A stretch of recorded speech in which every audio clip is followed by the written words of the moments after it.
I've worked with a lot of clients where we've sort of come in the middle of a decarbonization plan, but we actually evaluated their decarbonization plans and realized that their baseline was incorrectly calculated. You certainly don't need to get it verified to start a decarbonization plan, but have somebody review it because, like I said, it costs a lot of money, it costs a lot of time. You certainly don't want to be put in that position where you have to backtrack.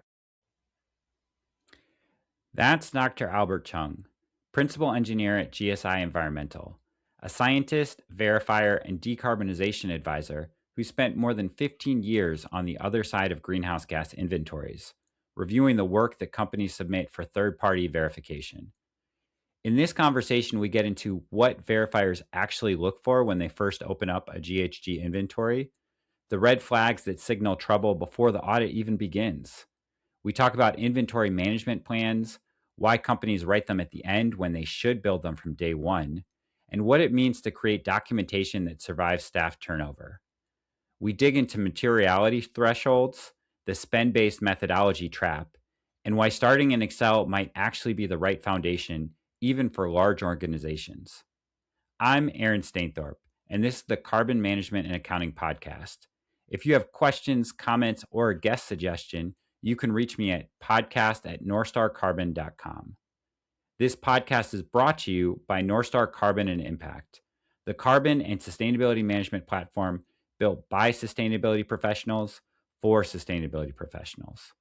Northstar helps companies simplify GHG accounting, improve data quality, and stay audit ready across scopes 1, 2, and 3 emissions so teams can spend less time reporting and more time driving real impact. Here's my conversation with Dr. Albert Chung.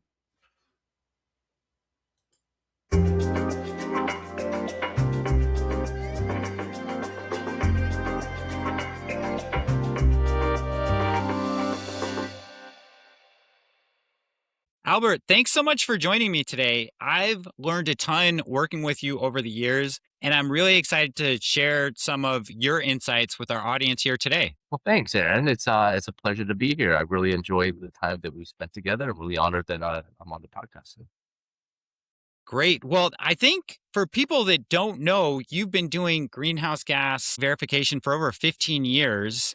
And it may seem like a strange place to start, but I actually wanted to start by asking you about, in all of that experience, when you've opened up a greenhouse gas inventory to do a verification and immediately thought, oh, this is going to be challenging, where you saw red flags right off the bat. And I wanted to start with that to just see a memorable story and see if in those specific instances, you actually think there's some takeaways that we can all learn from what doesn't work to make sure that we don't repeat that. No, I'd be happy to, and I'm not going to call out specific clients, but I think oftentimes when you go through the initial screening process or the initial questionnaires, and some people on the staff ask, "Well, can you tell me where I can get specific emission factors?" And that's a red flag. I think a common basic misunderstanding of calculation procedures is certainly a red flag. There's a lot of trainings out there, a lot of guidance documents out there that could really direct you to the right spot. So anytime that comes up in a screening questionnaire of an audit, that's certainly a red flag. I think a lot of turnover, turnover happens. There's a lot of jobs out there. People, change from job to job. So I do understand there's a lot of turnover. And the problem with that is that each person may do it differently. So I think in going through those questionnaires, understanding that there is a lot of turnover that might cause a little concern on my end. There's also a lot of transition in processes. I think, I'm sure we'll talk a lot about it in this podcast, but 6 years ago, majority of the audits I were doing, people were using Excel. Now it's very rare. Most people are using some sort of software solution. So if you sort of are working with a company where their disclosure transition from Excel to software, from software maybe back to Excel, or maybe transition from software to software to software, I think those platforms, those differences in how calculations are done certainly can be a red flag. I know I'm going to say this a lot, but documentation of a clear, repeatable process that really tells a story of how the data is collected, the data is aggregated, and how the data is used in the calculations. I think if a company does not have that in place, I think that could be certainly cause for issues. Transparency in the calculation procedures is a big issue. I think Oftentimes the limitation of software is, they call it a black box, but there are certainly some good softwares out there that have good audit functions that really tell the story, that's really very transparent in the path of how they aggregate the data, what emission factors they use. They actually provide specific links to the guidance documents that refer to that as specific emission factors. So while some software is out there that might be a black box, there's certainly quite a number of softwares out there that really do have very nice audit features. So, again, I think it comes down to documentation and just really having turnover not only in staff, but the platform that companies are using that certainly can lend itself to, having some red flags. That rings true to me. But the question about emission factors, I think, is that one where you sometimes see people get confused about the role of a verifier versus a consultant. And when they ask about emission factors, maybe it means that they don't have their inventory really ready to move into verification. Correct, correct. I think, a lot of people misunderestimate the complexity of maybe even doing a scope 1 and scope 2 greenhouse gas emissions inventory. It can get complicated, and there's certainly a place for companies to rely on consultants who are very knowledgeable of which manufacturers to use and which emission factors don't apply. As sustainability reporting becomes more and more regulated, there's going to be a lot of companies that think they can just do it themselves internally, and they very well may. But I think now that you know it is becoming more of a compliance exercise as opposed to a voluntary exercise. I think a lot of companies, even companies that are very big name companies, are going to rely on internal staff to sort of give it a try for the first couple of years. And I think if assurance is required, it's fortunate that there is a limited assurance progression from going from a limited to reasonable assurance. But I think those questions are going to come up a lot now that sustainability reporting is trending on the side of being required as opposed to a voluntary um, practice that companies do. I was just curious whether it's spreadsheets or software, you're probably seeing a wide range of approaches. As a verifier, if you were designing a system, is there anything you would do just from the get go to think about? Here's a good way to have documentation that leads to transparency, that makes it easier for someone else to follow, and probably also helps when you are having a staff transition for someone else to be able to understand kind of what went into it. Yeah, I think I see a lot of times companies wait to do an inventory management plan update or refresh at the end, or even create one at the end. I certainly endorse doing it from the get go. You want to create a narrative that doesn't require a lot of annual updates. However, you want it to be detailed enough so that it's actually accurate, that somebody, whether it's you or a colleague, can follow it from step one all the way to the final step. So even though maybe you've been doing it for 3 or 5 years, and you think you're familiar with it, certainly still rely on that management plan, because there will be sections that you'll be like, wow, this section needs updating because this is maybe how we did it next year, but this is how we are doing it this year. It's not a document that just happens at the end. And oftentimes when you're done with the disclosure, you're trying to rush to meet the deadline and you sort of forget things and you sort of do some shortcuts. But I know the schedules are tight, staffing is tight, but do your best to sort of adhere to that management plan while you're doing the preparation, because like I said, it'll either validate your existing management plan or it'll highlight sections that need to be updated. So again, it's one of those things that needs to be done currently as you prepare to disclosure as opposed to the end. And in terms of best practice, do you see companies treating their inventory management plan as kind of an evergreen document where they have something, the structure, the basic foundations remaining the same, but they're making updates year over year? Sure, I've seen some management plans that could be, close to 100 pages and Wow. actually calls out specific people, specific department, and those people leave. And, those can be a headache. Like I said, simple is the best. I'm a big fan of process flow diagrams. I'm a big fan of figures.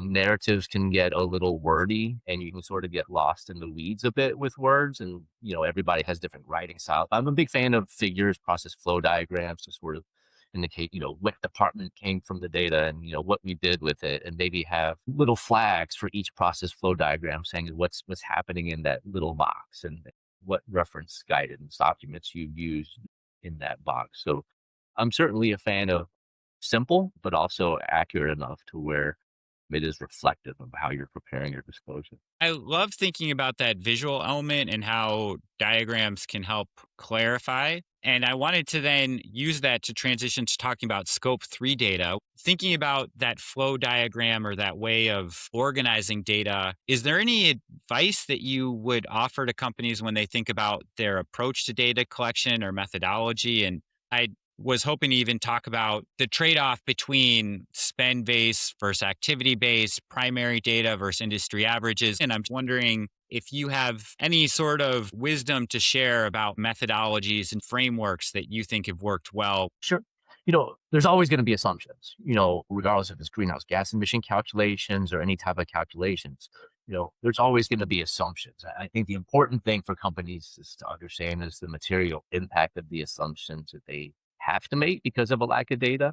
There's a lot of guidance documents out there that really tell you what assumptions to use, but how significant is relying on that assumption in your total, scope 3 category 1 emissions. If it's a minor impact, then maybe you really don't need initiatives to collect data for that piece of information in the future. But if it is a material impact to your emissions by making assumptions, then oftentimes you're not going to have that data the first year, but you could at least put a roadmap in place so that maybe by year 2, year 3, you're starting to collect that data. At least it gives you that year 1 idea of, wow, our emissions based off of assumptions from best practice are really large for this one emission source. We really need to make an effort to collect data to really understand its impact on our greenhouse gas emissions inventory. So again, assumptions are fine. It's always going to happen, but I think understanding the material impact of that assumptions and really going through that cost benefit analysis of, is it worth,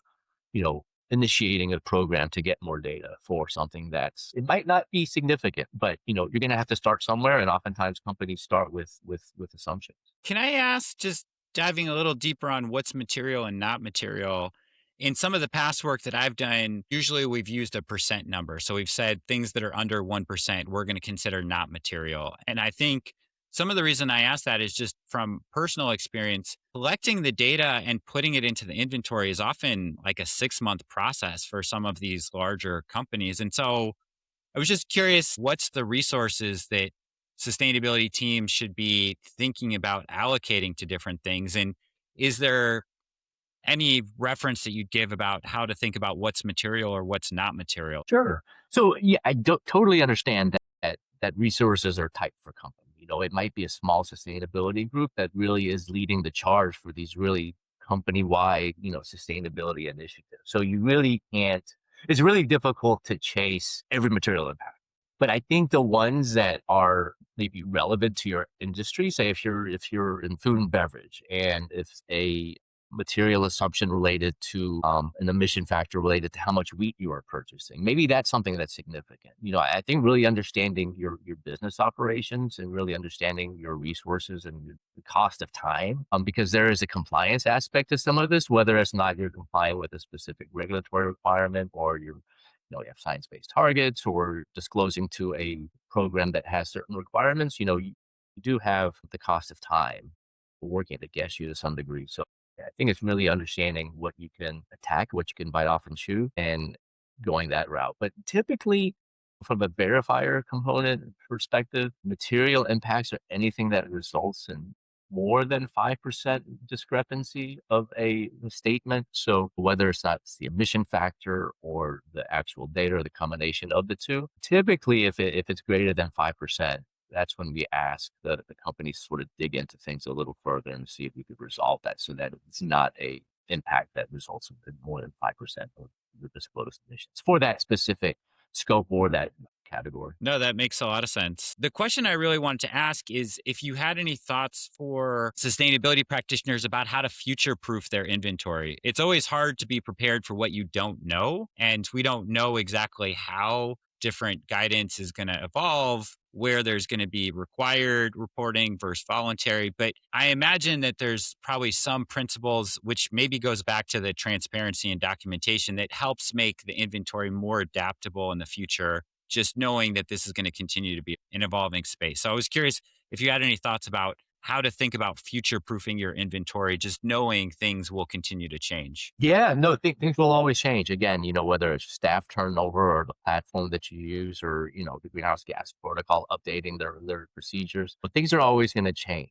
But I think really understanding the limitations of your company's data collection processes is really going to be important because there might be reasons why you're just simply not going to be able to get good data for a certain region of operations.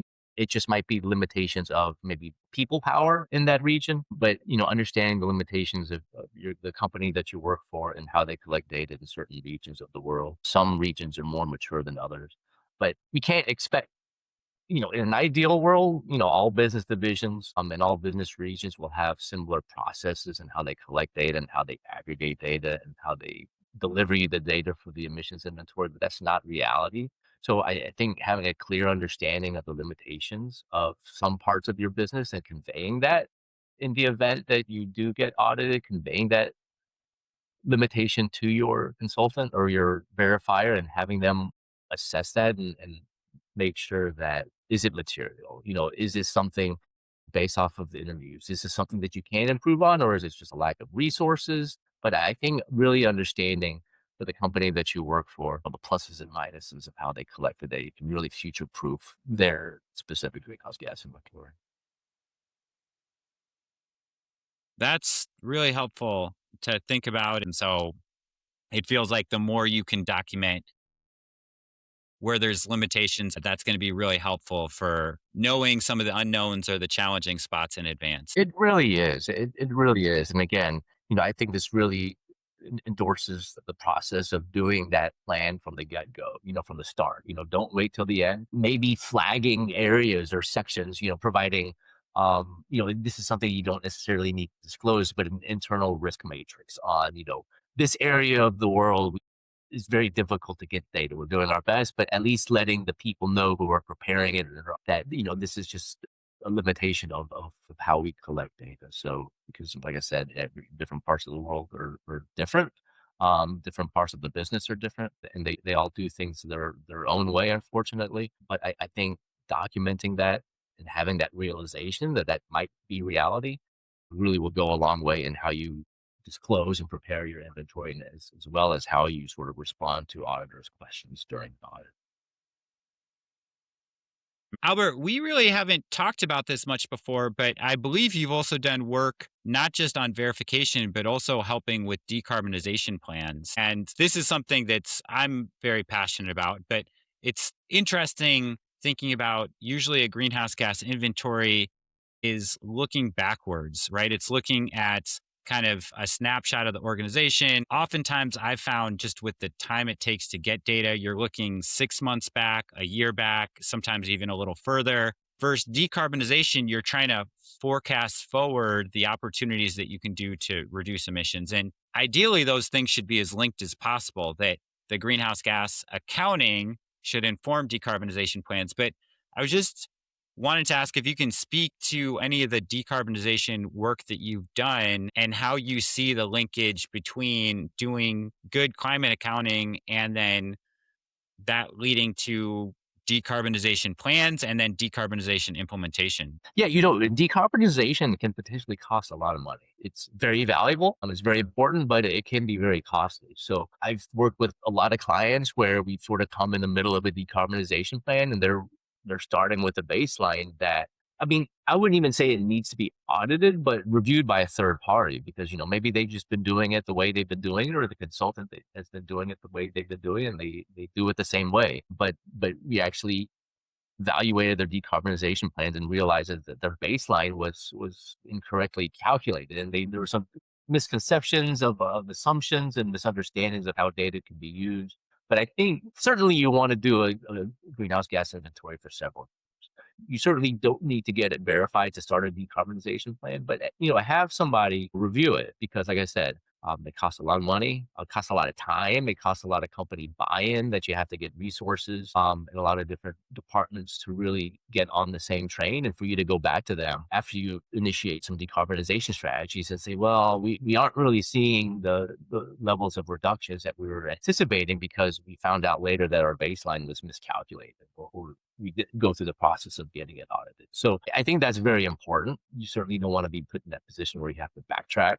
Um, you know, I certainly would highlight the emission sources that are not only significantly impacting your emissions inventory, but also the ones where you have what I call actionable data, because, you're going to use data to create the calculations, but how can greenhouse gas reduction initiatives be reflected in the data that you're using? So, for example, we're doing an initiative, but whenever we incorporate that into our calculations, the source data that we're using doesn't account for that type of adjustment of emission reductions. I'm not sure if that's coming across, but you just definitely want to use actionable data, a significant emission source that is using data that you'll actually see whenever you initiate those emission reductions, that source data will also be reduced. I think one example that I think speaks to that is when you're using kind of general spend based emissions factor data. The best way to reduce that is to spend less money. And for a lot of companies, there's definitely times that can be implemented, but oftentimes that might be core to the business. You can't necessarily stop spending money. Really, what you would actually want to do is switch to suppliers or processes that have a lower carbon impact. But if the data itself is spend based, you might not have the granularity or the visibility for that to translate into a decarbonization reduction. Yeah, 100%. So, for example, if you're a metal manufacturer and a big component of the metal that you source is aluminum, and you're relying on a decarbonization baseline that is spend based, well, how are you going to reduce your emissions for, if one of your initiatives is scope three, category one emission reduction? But, you are going to want to highlight some of those key raw materials that you purchase, such as aluminum or steel, and then possibly do a process based, do some life cycle analysis to really understand, are we sourcing it from a low carbon, aluminum source or a low carbon steel source? But if, like you were saying, Aaron, if you are relying on that baseline that is a spend based approach, you certainly won't see emission reduction by implementing a green steel, because sometimes that might be more expensive. And so you're going to start integrating this low carbon raw materials that potentially might be more expensive. If your calculations are based off of that spend based approach, you certainly won't see that, emission reduction. It's very interesting to think about. I wanted to ask how you see corporate carbon accounting evolving. Do you think companies are getting better at this? Where do you think the profession's headed? And some of this is similar to the future proofing, but just what advice would you give based off the evolution you've seen so far and what you think might be coming just in the next 5 years? Yeah, again, I think I mentioned this a little bit, but I think the integration of software is going to be big moving forward. Like I said, inventories that we were auditing several years ago were highly Excel based, and now almost every company is using software. I sort of draw a comparison to financial statement reporting.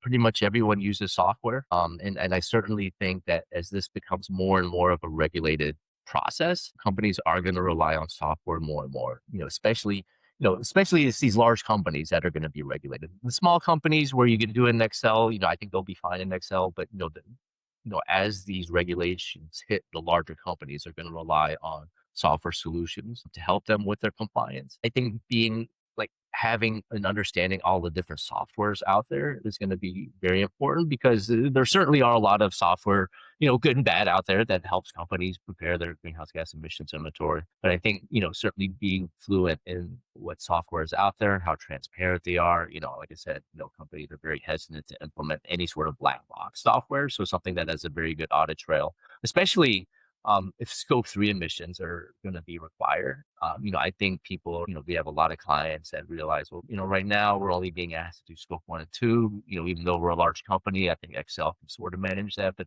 they themselves are like, well, if scope three is going to become regulated and required, we're certainly going to have to sort of open our mind to software solutions. So I think that's sort of where the industry is headed towards. And I think it's a really good opportunity for a lot of people to understand the software and, to be users of the software, and to sort of partner with software companies to really make sure that that transition for companies using software goes smoothly. I think this might be piggybacking off of your answer, but I was going to ask if there's anyone listening who's either with a company or working with a client that wants to do their first comprehensive greenhouse gas inventory. They haven't really done it before. Is there advice that you would give them about where to invest upfront in building out their greenhouse gas accounting system? Well, even though I talked about software, I think getting started doing it in Excel is always the best way because you understand your limitations. You understand the gray zones and the calculation processes in your data. And then when you transition to software, at least you have that foundational understanding of how the calculations work and where the limitations of your data comes from. So start small. Start with scope 1 and 2. I think everybody wants to jump into scope 3 because that's sort of the more exciting emissions. You really get an understanding of the straight line process of how, you get the data, you aggregate the data, you sort of match it with an emission factor, you do some conversions, you convert it to greenhouse gas emissions. Start with your scope 1 and scope 2, but then maybe start sprinkling in some scope 3. But I think, there's a lot of good trainings out there, a lot of good guidance out there that, a lot of people who are really getting into this industry can really rely on. I think, creating an Excel workbook, very simple Excel workbook with the guidance documents out there. And again, focusing on scope 1 and 2, because that's really the way that you really understand why this calculation, there's a lot of uncertainty in here, or there's a lot of uncertainty in how this data works, as opposed to companies that are just going to jump into a software solution that may not ever know that there's these vague areas because they just think the software solution is the right answer. So certainly getting started in Excel, I highly encourage. And for companies looking to eventually having to disclose emissions, get started in Excel. And again, see if that works, that's great. But at least it will give you the understanding of limitations and the uncertainty that is inherent when you're doing some of these calculations. I think that really helps. And thinking about kind of the advice that people might follow very much depends on where they are in their journey. Right. So I think that really helps. Albert, now we're going to move into the implementation minute. And I wanted to ask, let's say that it's Monday morning. Someone just finished listening to this episode on their commute to work. What's one thing they should do when they get to their desk, something that'll take about 30 minutes that you think would help them improve their inventory management and their approach to carbon accounting? I would say make sure that you understand it's a journey. No one's going to get it right the first swing. This is going to, there's companies out there that have been doing this for many, many years and are still improving on a year-to-year basis. So don't think that you have to get it right your first year or even your second. Document your limitations, understand, the areas where you don't have limitations and they're good to go, but just understand that this is a long path. So before we wrap up, a quick thank you to North Star Carbon and Impact for supporting this podcast. If you're looking for an easier, more transparent way to manage carbon and ESG data, prepare for audits, reporting, and do decarbonization plans, please visit northstarcarbon.com to learn more or request a demo. Albert, where can listeners connect with you and learn more about GSI Environmental's work? Yeah, the audience can just Google GSI sustainability. It'll take you to our website. We try to be very active in posting blogs and articles that really gives insight into our expertise and quite frankly provide some nice advice on how to navigate what's going on in sustainability. Thank you so much for joining us today on the Carbon Accounting Podcast. If this episode was valuable to you, please share your biggest takeaway on LinkedIn and tag us so we can continue the conversation. Thanks for listening.